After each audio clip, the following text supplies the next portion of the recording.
Hola, buenos días amigos. Bienvenido a nuestro programa Perlas de Sabiduría. Estamos felices de encontrarnos con ustedes, aunque sea por audio por ahora. De repente después será televisión o y quién sabe. Muchas gracias también por el radio de facilitarnos ese espacio de encontrarnos con ustedes. Soy Aza, miembro de la comunidad Bahá'í de Seneguía, y este programa, como lo saben, es auspiciado por Comunidad Bahá'í de Seneguía. Bueno, muchas de ustedes conocen quiénes somos, los Bahá'ís, qué hacemos, en qué creemos, pero siempre vale la pena volver a mencionar que los Bahá'ís creemos en existencia de un solo Dios creador, quien a través de la historia de la humanidad ha enviado sus portavoces, sus enviados, sus mensajeros para guiar la vida moral y espiritual y material también o social de la vida humana, ¿no? Los Bahá'ís reconocemos la unicidad de Dios y la verdad que tienen cada una de esas religiones que han llegado aquí en la tierra durante la historia, ¿no? Reconocemos a Krishna, a Abraham, reconocemos la verdad, ¿no? Que ellos han traído de parte del mismo Dios, de Zoroastro, de Buda, de Moisés, de Jesucristo, de Mohammed, del Bab y de Baha'u'llah, quienes actualmente, el Bab y Baha'u'llah, son dos enviados de Dios o que nosotros les llamamos manifestaciones de Dios, quienes han traído un nuevo mensaje de Dios que es mensaje de la unidad y de la paz. Es un mensaje adecuado para ahora y en adelante de la humanidad. Y tampoco son, Baha'u'llah es el último, ¿no? Los Bahá'ís creemos que Dios siempre enviará su mensaje a través de los portavoces de él o mensajeros o manifestaciones que él va a enviar cada más o menos 1000 años, ¿no? O un poco más, un poco menos, pero así ha demostrado la historia de la humanidad. Baha'u'llah nació en 1817 en Persia y después fue perseguido por clero musulmán de su época y fue desterrado, fue exiliado en las tierras de, bueno, Imperio Otomano, que en ese tiempo era en parte de Irak, de Turquía actual, y hasta llegó a Palestina, donde después de 40 años de prisionero, pero durante su vida reveló más de 100 volúmenes de libros y enseñanzas para crear una nueva civilización mundial. Dentro de los, no quiero hablar mucho sobre la historia, solo menciono que dentro de los principios que él trajo para esa transformación de la sociedad, se puede mencionar algunas como él nos invita a eliminar todo tipo de prejuicio racial, patriótico, religioso y amar a toda la humanidad como una sola familia. Él nos enseña y nos pide que hasta que no tengamos armonía entre ciencia y religión, la humanidad no va a llegar a prosperar como quiera, porque si no, como pueda. Y igualmente, esa armonía me hace recordar otro principio de Baha'u'llah, que es armonía y igualdad de derechos y oportunidades para hombres y mujeres, que los dos somos alas de un solo ave, tienen que estar en armonía para que la humanidad prospere, para que tengamos una humanidad que esté en continuo progreso. Igualmente la ciencia y religión, ¿no?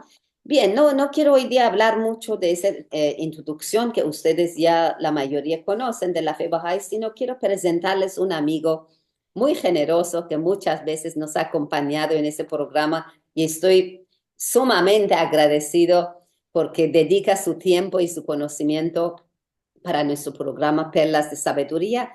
Nuestro estimado y muy querido Martín Mancilla. Bueno, él tiene otro nombre, Augusto, que yo no me acostumbro a llamarle Augusto, pero es Augusto Martín Mancilla. Bienvenido, Martín. Bienvenido a tu programa también. Muy buenos días, estimada Sam. Buenos Buenos días a amigos y amigas que nos escuchan y que luego también nos verán por las redes sociales. Es un gran placer, gran felicidad para mí compartir con los amigos unos temas que pueden ayudar a mejorar nuestro estado de ánimo y tener confianza en que lo mejor siempre está por venir. Gracias, Martín. Sí, hoy día Martín nos va a compartir un tema muy interesante y yo creo que muy necesario conocer, que es las dificultades y el método consultivo de toma de decisiones. Eso es muy interesante y es una de las novedades también de la fe Bahá'í que Bahá'u'lláh ha traído para esa época. Martín, por favor, estamos todo oído. Gracias, Sam. Sí, efectivamente este tema lo he relacionado, puesto que las dificultades son parte de la vida cotidiana, ¿no? Del ser humano. En realidad no va a llegar un momento en que nosotros no tengamos dificultades, siempre van a ocurrir. Pero lo importante es cómo vemos las circunstancias que se nos presentan en la vida, ¿no? Lo vemos como un desafío, un reto, alguna dificultad, alguna prueba, alguna adversidad o lo vemos con mucha y extrema preocupación que a veces nos puede generar ansiedad, angustia, depresión. Entonces, podríamos también ver que si, por ejemplo, en el medio ambiente un día, eh, eh, el día está lluvioso, está un poco oscuro, para algunas personas puede ser un momento triste o de ciertas limitaciones, pero para otros no, puesto que esa lluvia hay muchas personas que les gusta y salen, cogen su sombrilla y salen a caminar, a realizar sus compras, sus gestiones con entusiasmo. Recuerdo que hace muchos años un cantante y bailarín norteamericano, Gene Kelly, compuso una canción bailando bajo la lluvia, que se hizo muy famosa. Entonces, para algunos la lluvia puede ser algo malo, para otras personas la lluvia puede ser un panorama bonito y que no importa que haya esa lluvia, pero seguimos continuando con nuestras actividades. Lo mismo es cuando hablamos del verano, ¿no? En el verano hay personas que se sofocan con con un nivel muy extremo, mientras que otros nos gusta, ¿no? Los que no somos playeros, nos gusta la piscina, el mar, esperamos, contamos ya los días, las semanas, para que ya el sol esté permanente y poder ir a nadar, que por cierto es un deporte muy saludable. Entonces, todo depende de cómo vemos las circunstancias de la vida. Y algo también importante es que mucho tiene que ver nuestro estado mental, ¿no? Vemos los problemas como una gran bola de nieve y que en realidad, pasado el tiempo, vemos que es un puntito que parece una pasa, ¿no? Algo pequeñito, pero nuestra mente lo sobredimensionó. Así Y es. acá los especialistas nos dicen pues que el cerebro humano, la mente del ser humano, tiene más o menos 70.000 pensamientos al día, de los cuales un gran porcentaje suelen ser negativos, un poco de pesimismo, redundantes, como le dicen, empezamos a rumiar, a darle vuelta al mismo problema, ¿no? Al mismo pensamiento o preocupación. Y poco porcentaje es los pensamientos positivos. Entonces debemos de revertir esas cantidades, esos porcentajes y más bien aumentar nuestros pensamientos optimistas. Por lo tanto, Siddhartha Gautama Buda en el siglo VI nos dijo que la raíz del sufrimiento suele ser el apego, ¿no? Y el apego puede ser el apego emocional como el apego material, ¿no? Y ambos apegos son dañinos para la vida del ser humano. También el maestro Abdul Bahá nos dice que todos los sufrimientos y las penas que existen provienen del mundo material. El mundo espiritual solo nos confiere alegría. Y efectivamente, cuando nos desconectamos del mundo material físico y nos involucramos más en el estudio de las enseñanzas, de las guías espirituales, vamos a sentir mayor tranquilidad y paz. Un filósofo romano del siglo I después de Cristo, Séneca, enseñó que las dificultades son como las montañas que te dejan ver más alto cuando las superas. Efectivamente, ante una prueba, una dificultad, y la podemos superar, nuestra condición de fortaleza aumenta y nuestra experiencia, nuestra visión de vida cambia y se desarrolla. Por lo tanto, amigos, podríamos decir que la mente y el espíritu del hombre avanzan cuando es probado por el sufrimiento. Gracias, Martín. Qué interesante. El ser humano, el Ah, ser humano es, por así decirlo, inmaduro, un ratito, y el calor del fuego del sufrimiento lo va a madurar. Entonces debemos dirigir nuestra mirada hacia los tiempos pasados y encontraremos que los más grandes hombres de la historia de la humanidad fueron aquellos que más sufrieron. Un ejemplo, ¿no? El padre y el maestro algunas veces complacen a los niños en lo que les piden, pero otras veces los tienen que disciplinar. Entonces, esta disciplina tiene propósitos educativos y les proporciona verdadera felicidad, ya que es absoluta bondad y auténtica providencia. Aunque en apariencia puede ser cólera, ¿no? De imponer esa disciplina necesaria, pero en realidad, en el fondo, va a ser una bondad. Y aunque exteriormente es una prueba, interiormente será pues como el agua de purificante que no refresca nuestro estado de ánimo. gracias, Martín. No, escuchándote, estaba pensando entonces si tú, esa bonita explicación que estás dando sobre dificultades, nos gustaría saber qué dicen los bahá'ís, los escritos bahá'ís sobre las dificultades, ¿no? ¿Cómo lo Así es, ves? así Ujú. tenemos un océano de sabiduría, ¿no? Siempre que tengamos, amigas, amigos, algunos problemas, busquemos la guía divina de las enseñanzas reveladas a lo largo de la historia de la humanidad por los mensajeros de Dios. Y por ejemplo, Bahá'u'lláh, profeta fundador de la fe Bahá'í, explicó, ¿no? Si te llegare la prosperidad, no te regocijes, y si te sobreviniere la humillación, no te acongojes, pues ambas pasarán y dejarán de ser. También posteriormente, su hijo mayor, Abdul Baha, nos enseñó de que cuantas más dificultades uno enfrenta en el mundo, más perfecto se vuelve. Cuanto más a menudo el capitán de un barco está en la tempestad y la navegación difícil, mayor se vuelve su conocimiento.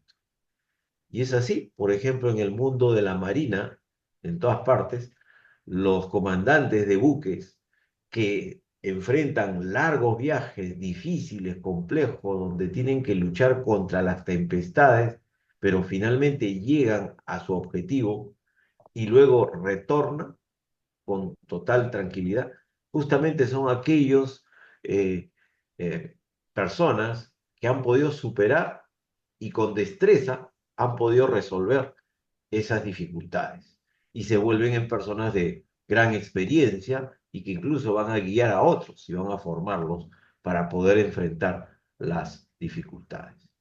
Bueno, también diríamos que en cada sufrimiento uno puede encontrar un significado y una sabiduría, pero no siempre es fácil encontrar el secreto de esa sabiduría. Y es allí que diríamos que a veces solo el sufrimiento, ¿no? Por sí solo, eh, no nos va a generar, diríamos, algún tipo de huella difícil. El guardián Shoghi Effendi decía de que a veces solo cuando el sufrimiento ha pasado nos damos cuenta de su utilidad y lo que el hombre considera un mal, muchas veces puede ser la causa de infinitas bendiciones. También, volviendo a las enseñanzas del maestro Abdul Baha, nos dijo que cuando nuestros pensamientos estén ocupados con las amarguras de este mundo, dirijamos nuestra mirada hacia la dulzura de la compasión de Dios y Él nos concederá calma celestial.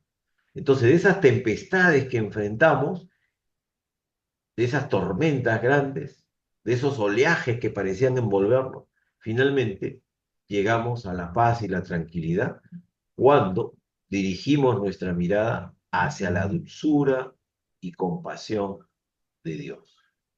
Qué hermoso, qué bello, Por qué otro lindo. lado, Abdul Bahá Ruhiya Hanum, ¿no? En su libro Prescripción para Vivir, ella ha sido esposa del guardián de la fe Bahá'í Shoghi Effendi y una persona de gran sabiduría y guía espiritual para el mundo en su momento. En su libro ella cita en el capítulo de pruebas y dificultades que la gente parece haber perdido la Ujú. valentía para enfrentar los problemas de la vida tal cual son y de mirar su destino en los ojos. Les falta vigor moral. Eso muchas veces, amigos, tenemos que considerar. Ante las dificultades y queremos rendirnos, tenemos que buscar fortalecernos y alcanzar ese vigor moral para poder sobrellevar cualquier dificultad. Entonces, también en los escritos bajáis tenemos que hay dos clases de aflicción en este mundo. Una es esencial y la otra es no esencial. Diríamos que una es nuestra porción, que se nos da deliberadamente para nuestro propio bien, pero la otra es accidental, producida por una combinación de circunstancias. Entonces, también en el libro El Divino Arte de Vivir, que es una selección de enseñanzas de los escritos de Bahá'u'lláh, Abdul Bahá y el precursor de la fe Bahá'í, el Ba, encontramos de que las pruebas son de dos clases. Una clase es para probar el alma y la otra es el castigo por las acciones. Las que son para probar el alma son educativas y evolucionistas, y las que son para castigar acciones constituyen una severa retribución. Ahora, las pruebas son beneficios de Dios por lo que debemos estarle agradecidos.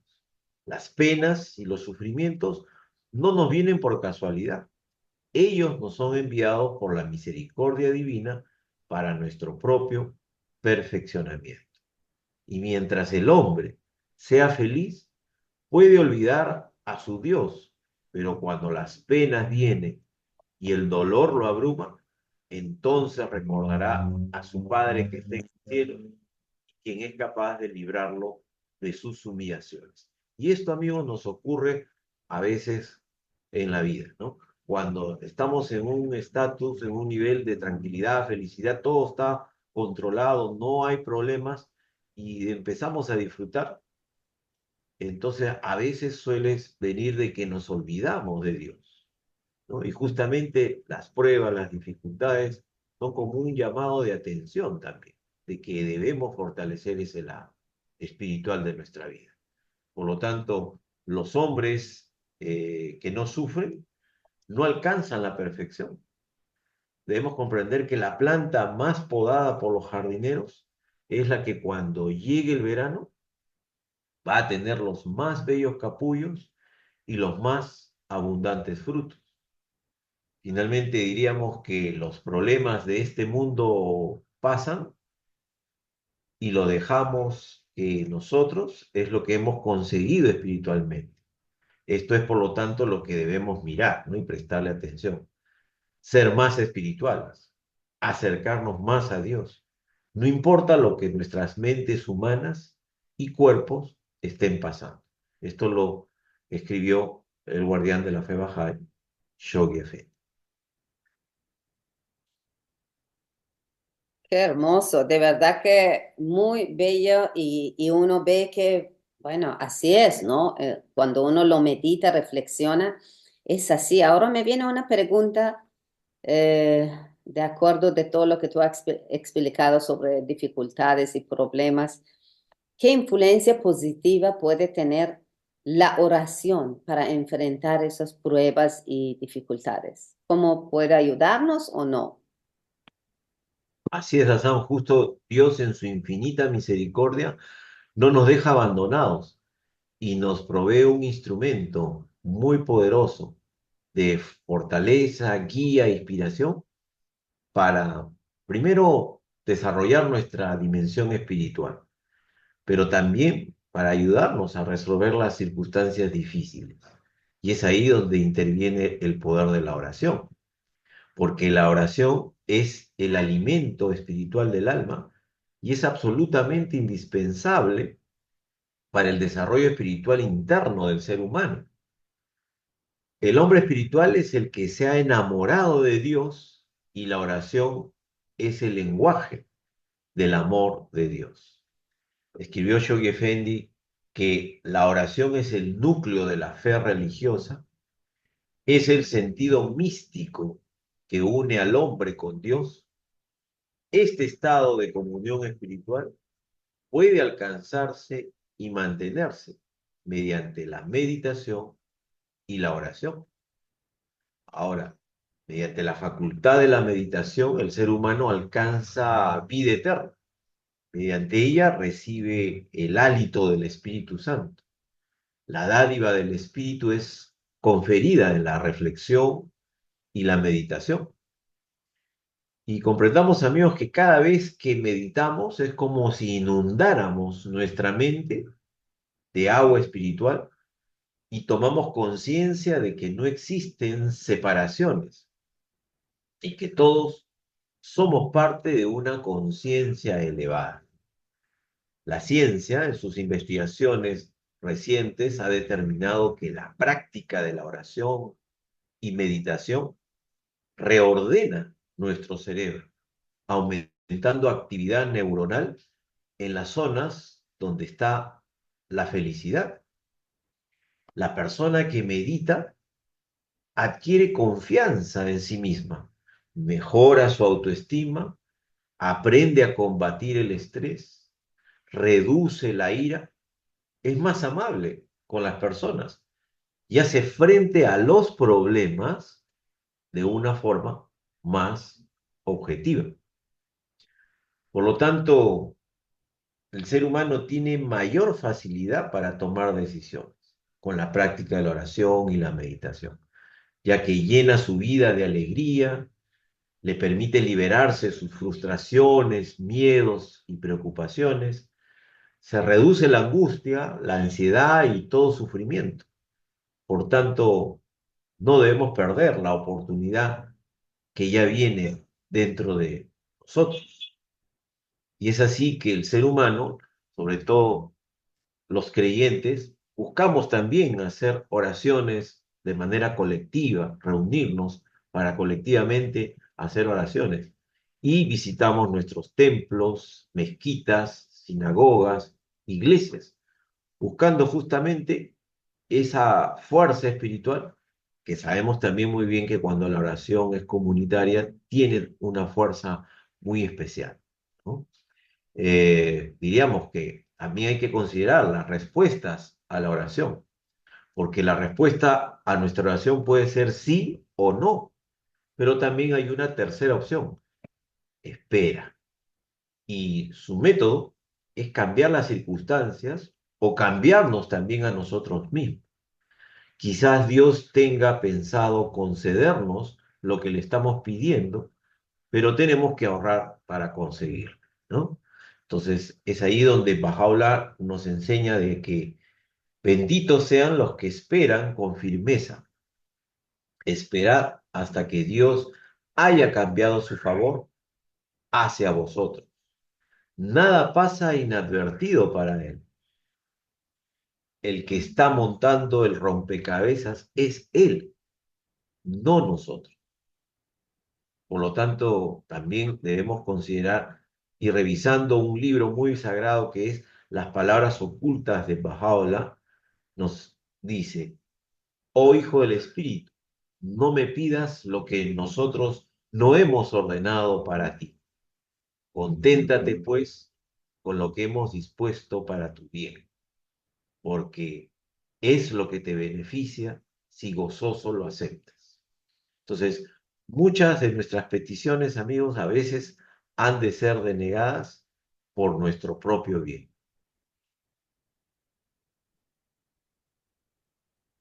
Gracias, Martín. Qué interesante ese tema que estás tocando, porque eso es de todos nosotros y de todos los días, ¿no? No todos los días el día es, como dicen, color rosada. Hay que saber también cómo enfrentar. Ahora, mira, en la fe Bahá'í, muchas veces en los escritos Bahá'í se menciona la aquiescencia radiante. ¿Qué es aquiescencia radiante, no? Que ¿En qué consiste esta actitud? ¿Cómo?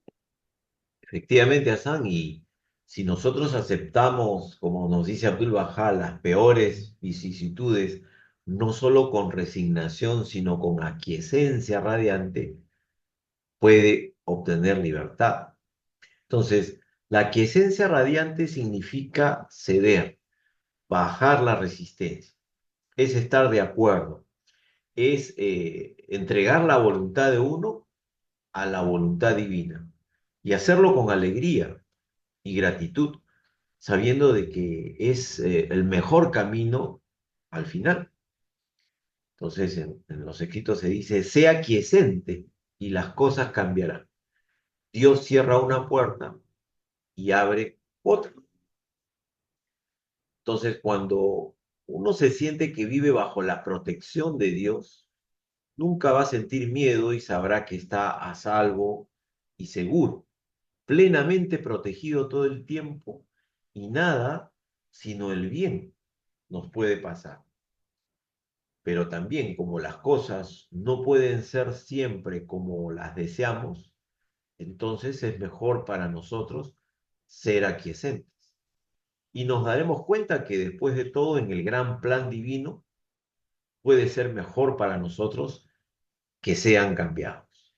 Por lo tanto, seamos felices. Abdul Bahá nos orientó, nos dio sobre lo siguiente. Si alguien en algún momento se encontrase en una situación difícil y apremiante, debería decirse a sí mismo, esto pasará pronto. Así se calmará y tranquilizará.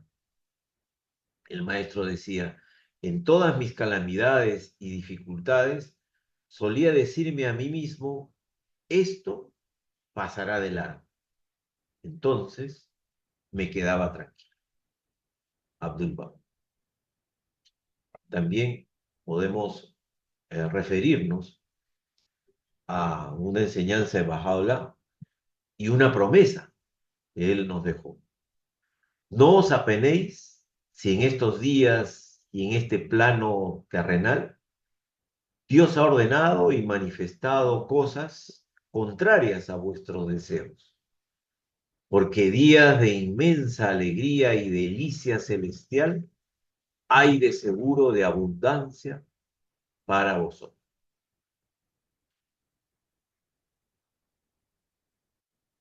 Muy interesante. Cada cita, cada palabra que tú estás aquí pronunciando, de verdad que me invita a orar, meditar sobre esas palabras, porque son medicinas para nuestro alma, ¿no? Son remedio, porque uno desesperadamente muchas veces, ¿no? Con un problema, una dificultad, piensa que el mundo se acabó, pero en esas enseñanzas que estás compartiendo, da mucha esperanza y mucha tranquilidad al alma.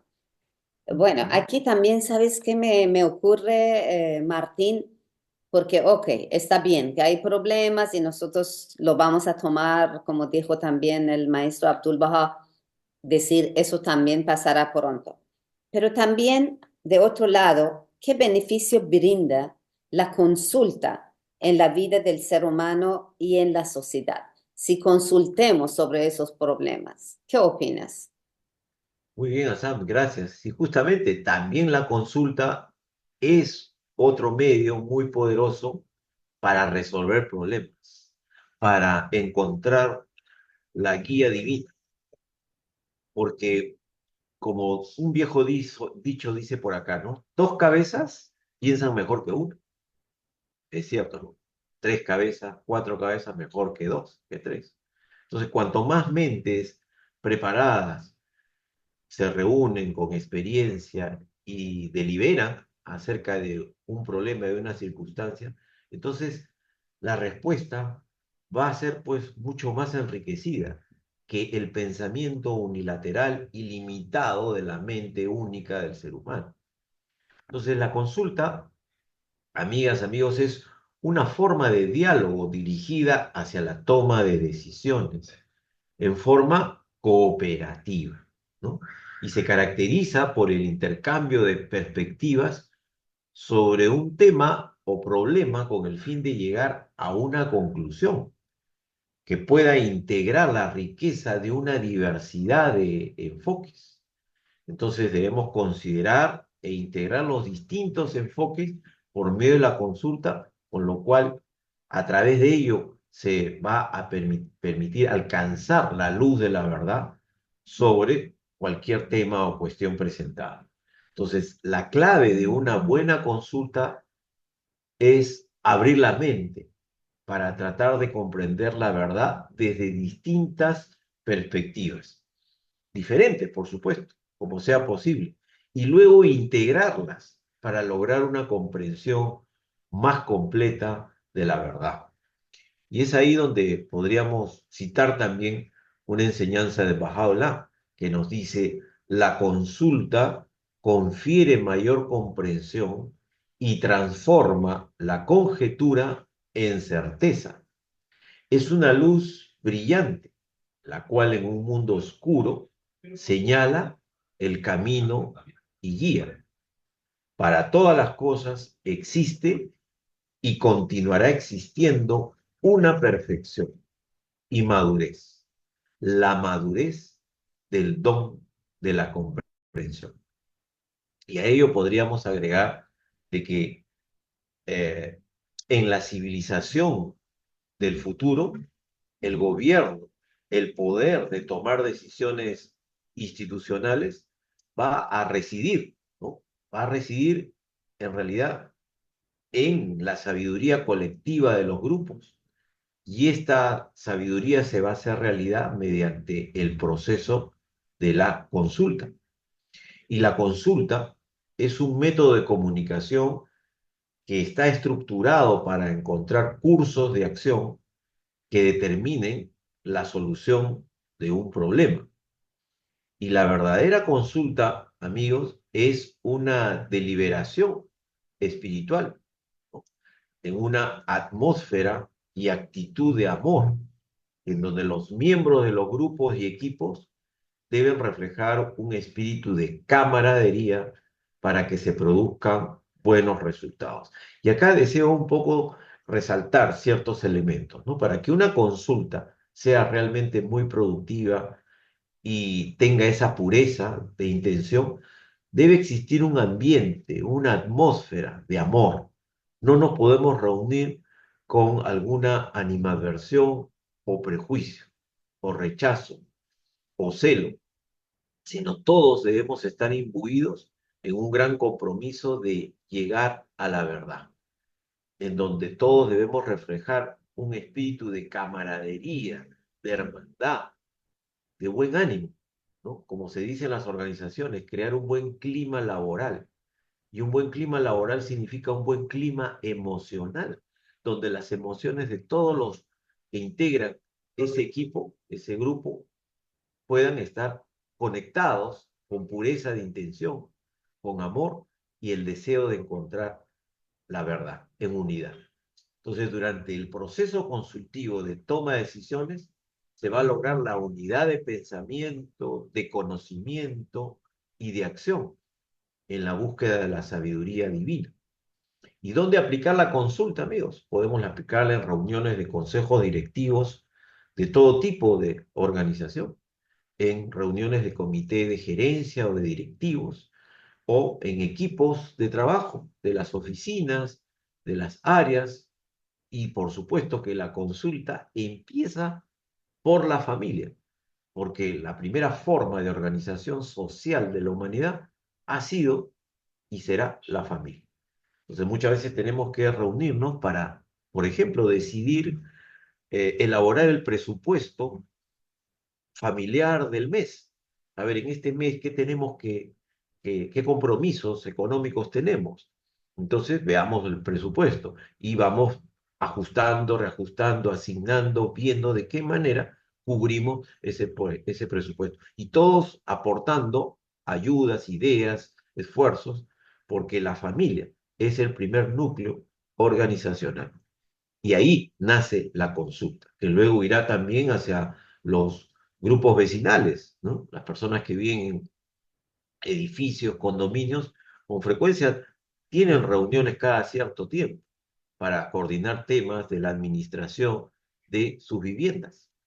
Entonces, ahí podemos trasladar también el método consultivo en las organizaciones, en nuestros centros de trabajo, en las instituciones públicas, privadas, en las organizaciones políticas y en las grandes asambleas mundiales, donde los líderes se reúnen para decidir y tomar asuntos de gran importancia para el bienestar de la humanidad. Ahí es donde la consulta debe tener un rol muy importante para lograr resultados muy satisfactorios.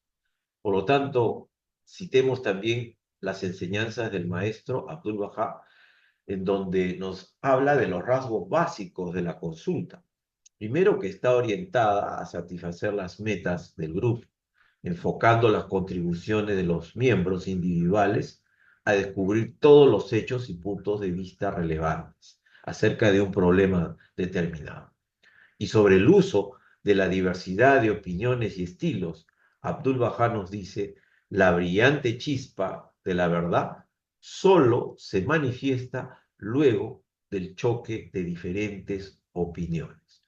Pero no es entender el choque como una confrontación, sino es el natural rozamiento de las ideas, de las propuestas que se van vertiendo, y que una vez que una persona propone una sugerencia, una idea, esa idea ya deja de ser de la persona y pasa a ser de la mesa, del equipo, ¿no? De la asamblea, y se va enriqueciendo con las contribuciones y aportes de los demás miembros. En esta parte, amigos, deseo compartir con ustedes algunos lineamientos para una consulta productiva, que son muy concretos.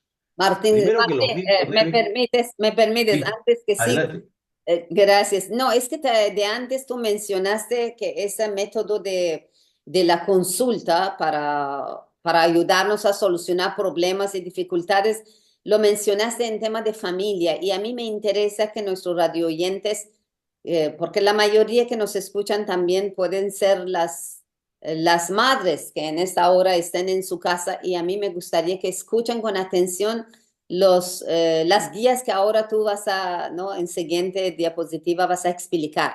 Realmente Ajá. no solamente hay que pensar que esos métodos sirven para grandes instituciones, sino desde la familia, como tú también has dicho, ¿no? Que estemos puro oídos y veremos cómo podemos aplicarlo en nuestra familia, en toma de decisiones entre los esposos, ¿no? Porque nadie manda a nadie aquí. Para tener una familia próspera hay que practicar esos métodos. Sí, sigue, por favor. Así es, Rosana. Sí, Gracias. muy, muy importante tu acotación, y justamente la consulta nace en su aplicación desde el primer núcleo, la familia, y va ascendiendo a todos los niveles de la Así es. sociedad. Entonces, los que se reúnen para consultar deben demostrar ante todo respeto, simpatía, armonía y sinceridad en sus relaciones mutuas, ¿no? El pensamiento de cada integrante, de cada miembro, es valioso y debe ser apreciado, y se debe permitir que todos expresen sus pensamientos con absoluta libertad, ¿no? Cada persona debe expresar su opinión con cortesía, dignidad, cuidado y moderación, ¿no? Sin ningún tipo de sarcasmo, ¿no? O enviando indirectas, o yendo pues hacia una comunicación negativa. No está permitido que alguien menosprecie la idea del otro.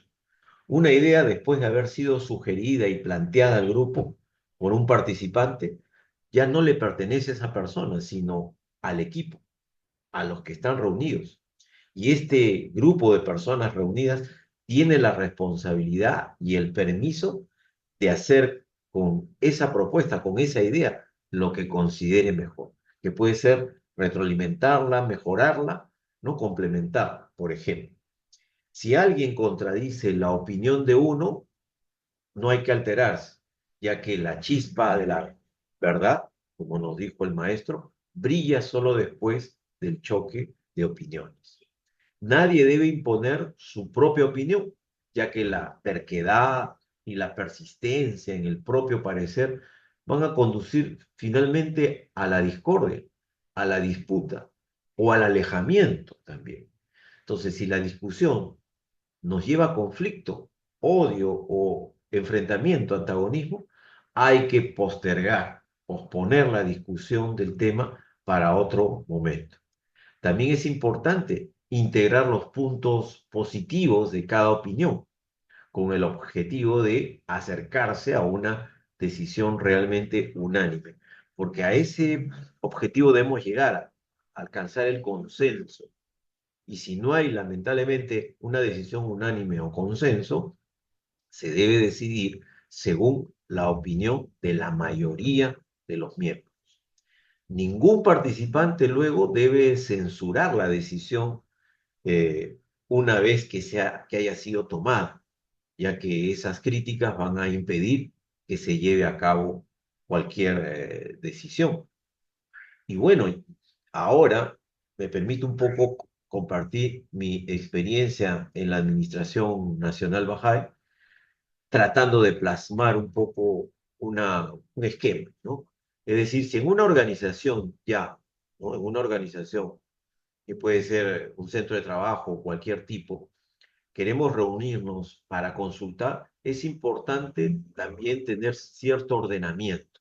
Y para ello se debe elegir a un coordinador que va a ser a las veces de moderador. No es el jefe de la consulta, sino es el moderador el que cede la palabra e incentiva, motiva a que todos participen, pero también que pone orden para que no todos hablen a la vez.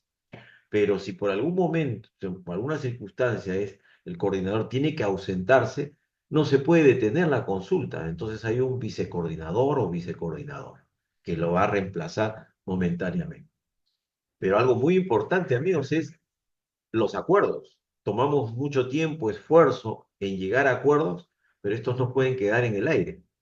Alguien tiene que tomar nota de los acuerdos. Y es ahí donde interviene la secretaria o el secretario también elegido por el equipo, quien va a anotar los acuerdos a los que se ha llegado.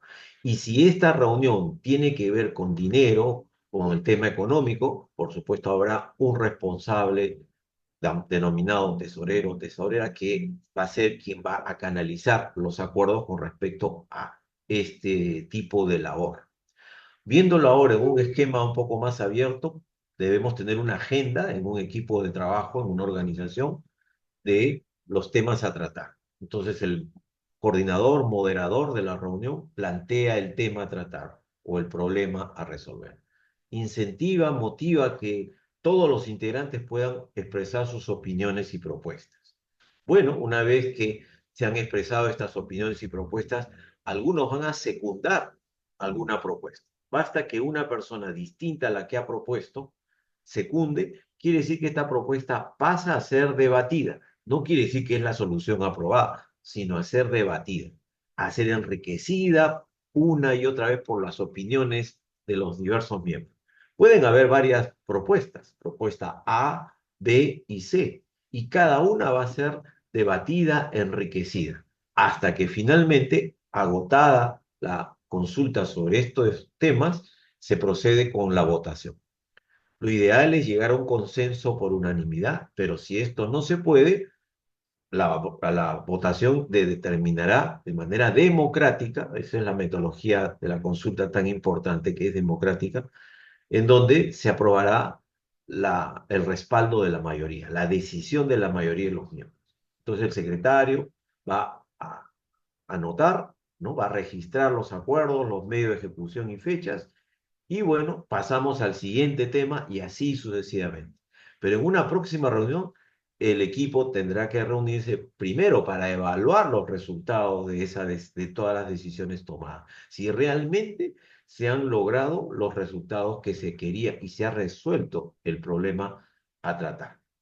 Entonces, un aporte ya particular que nos brinda la administración científica es la elaboración de planes de acción, porque todos los acuerdos deben seguir una programación, un plan, donde por cada decisión tomada, que hay que hacer una serie de gestiones o trámites o coordinaciones, hay que definir qué tareas hay que hacer para que esa decisión se ejecute. ¿En qué fechas? Es muy importante ser oportunos ¿ya? Porque si un acuerdo se toma y después se ejecuta en una fecha muy tardía, ya no cumple con el resultado. Definir las metas de esas tareas, quién será el responsable, qué recursos necesita y cómo vamos a supervisar, monitorear, verificar de que el resultado sea satisfactorio, ¿no?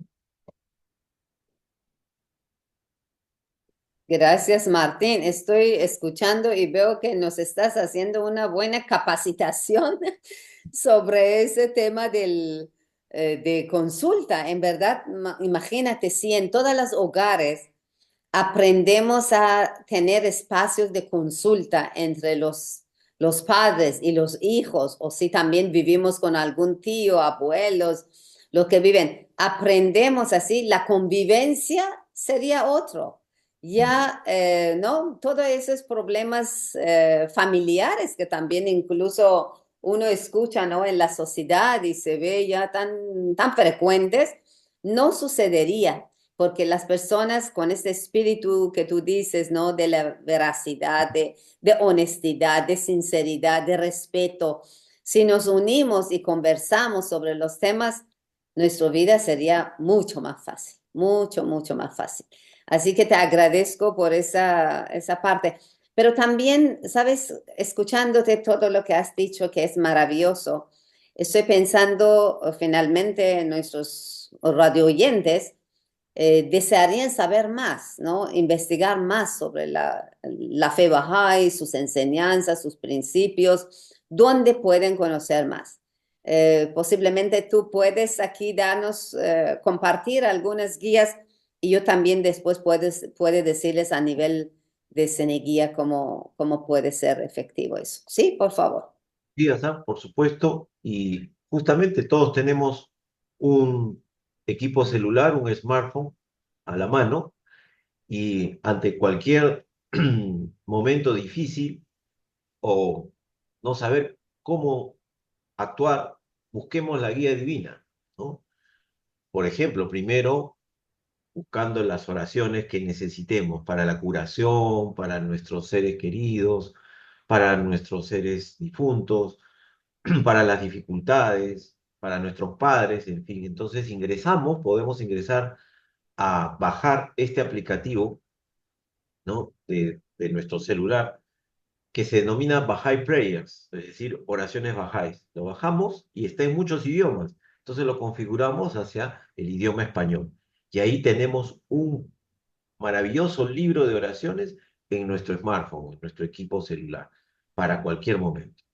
Ahora también podemos por internet tener acceso a una biblioteca de los escritos bajáis de el Bab, Bahá'u'lláh, Abdul Bahá, Shoghi Effendi y de muchos otros autores bajáis, donde tratan temas diversos para el bienestar, la felicidad, el desarrollo espiritual y social del ser humano. Entonces podemos tener en cuenta eso y también otras páginas como bahá'í.org, ¿no? www.bahá'í.org, ingresamos ahí y podemos también leer sobre los fundamentos de la fe Bahá'í, por ejemplo.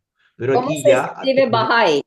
Mejor lo deletreas, creo que Martín. sí, como diríamos en la página web www.bahai es B grande A H A I .org, ¿no? www.bahai, que se deletrea B grande A H A I.org.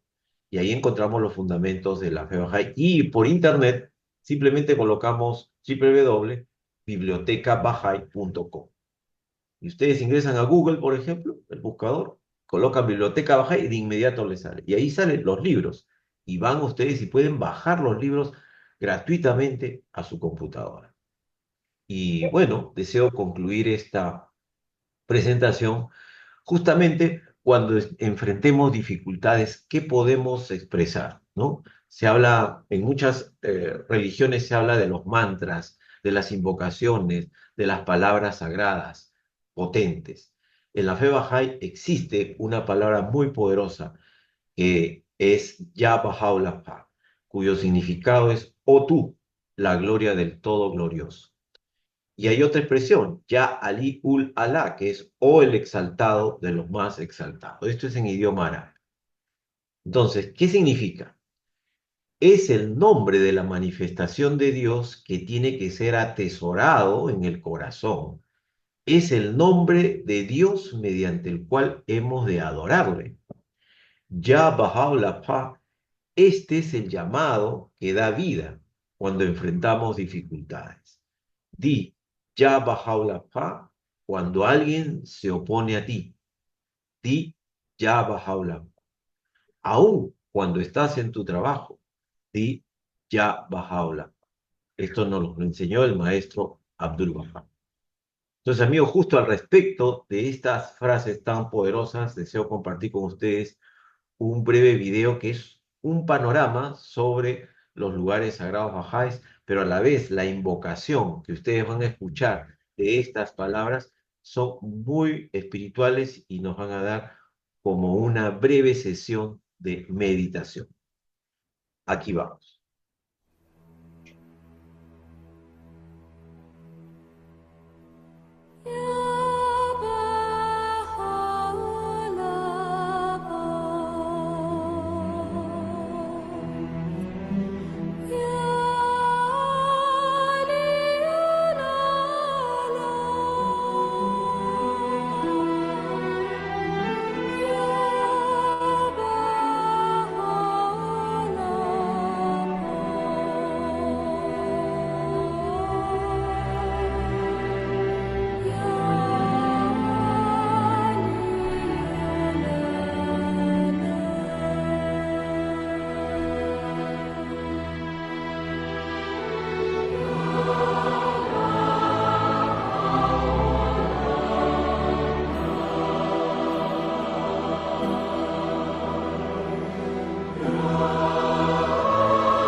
Muchas Muchas gracias, amigas gracias. y amigos, muy amable por su atención. Gracias a Sam.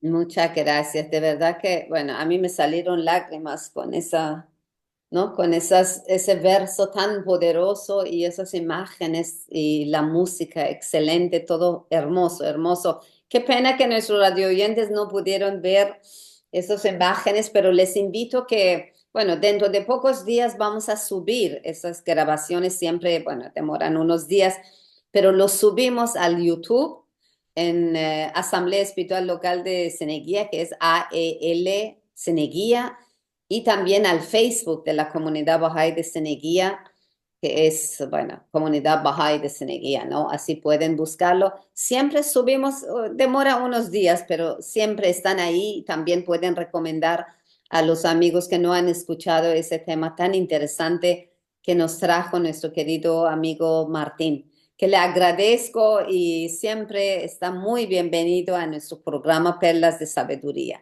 Es un programa que nos ayuda a crecer poco a poco, cada día aprender algo más y ponerlo en práctica, por supuesto. Lo que aprendemos tenemos que practicarlo.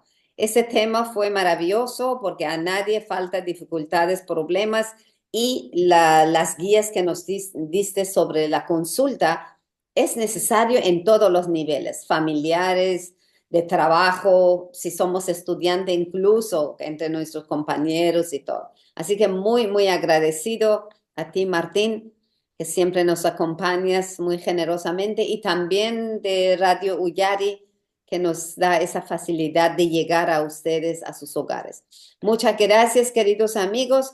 Hasta próximo programa. Gracias. Hasta luego.